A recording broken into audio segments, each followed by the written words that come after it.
Assalamualaikum warahmatullahi wabarakatuh. Selamat malam semua. Malam ni nak pergi ke Masjid Jamiul Hasanat, atau lebih dikenali sebagai Masjid Batu 10. Since kita dah selalu ke bandar kan, kita ke kampung pula. Masjid ni dekat tepi jalan je. So sekarang tengah tunggu pojat tu siap. Lepas tu kita terus pergi masjid lah. Let's go.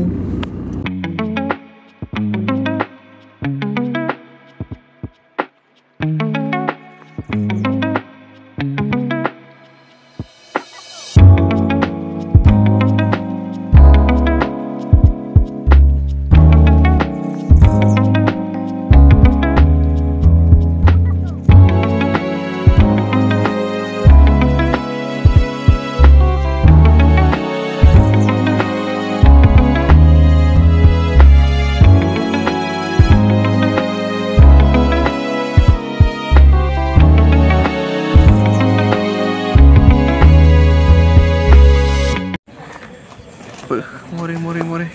Masih gua semain dengan cikgu. Kat mana je? Ha? Kat mana? Dia dari tu tapi terang apa? Kincan.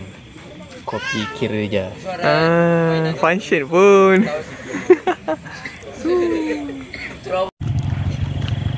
Okay, baru lepas more tu. Nak cakap pasal masjid tadi. Masjid tadi best. Aircon sejuk. NPR 9.5. Macam biasa lah, settle lah kan. Lepas tu parking banyak. Kalau orang Tanjung, kalau nak iftar kat sini pun boleh lah. Dia ada sediakan iftar juga, setiap hari ada yang taja. Lepas tu Port Moresby hari ni dekat Kopi Kerja Sekincan.